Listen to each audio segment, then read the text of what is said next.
বিদেশ যেতে আমাদের সবারই একরকম ভালো লাগে, তবে সেটি যদি প্যারিস হয়ে থাকে তাহলে বিষয়টা বেশ ভালোই জমে যায়। তবে এবার আপনাকে খরচ করে লক্ষ লক্ষ কিলোমিটার পথ পাড়ি দিয়ে প্যারিস যেতে হবে না।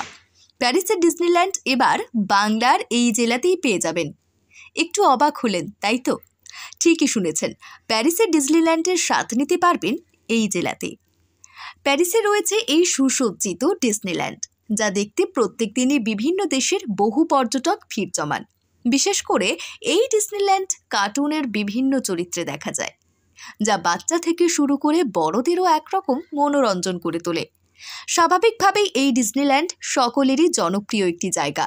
এবার তারই স্বাদ পাবেন আসানসোলে বসেই।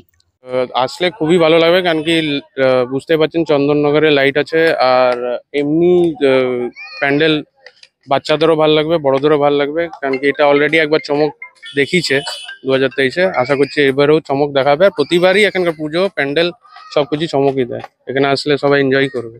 বার্নপুর নাগরাসোতা জনকল্যাণ সমিতির অন্যতম সদস্য সৌরভ ডিপ্রেসার জানিয়েছেন, এবছর আমরা প্রথম থিমের পুজো করছি।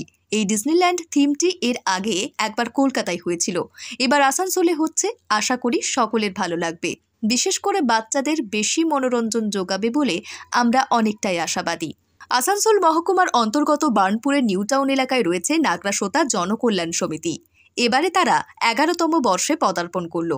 আসানসোল মহকুমার মধ্যে বিগ বাজেটের পুজো এটি।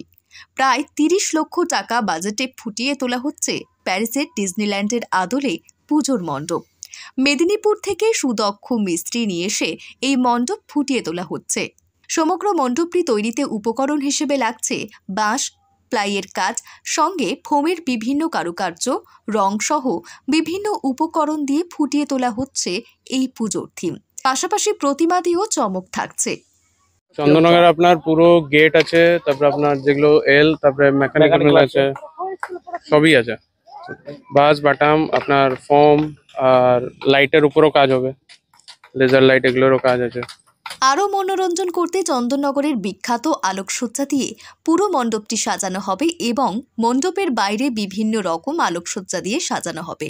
তাই এবারের পুজোর মণ্ডপ বাচ্চা থেকে শুরু করে সকলের মনোরঞ্জন যোগাবে বলে অনেকটাই আশাবাদী এই পুজো কমিটির উদ্যোক্তা। পুজোর কয়েকটা দিন থাকছে সাংস্কৃতিক অনুষ্ঠানের আয়োজন, তাই এবারের কালী পুজোতে আপনি এই থিমের পুজো না দেখলে মিস করবেন অনেক বড় জিনিস। আসানসোল থেকে রিন্টু পাজার রিপোর্ট, লোকাল 18 বাংলা।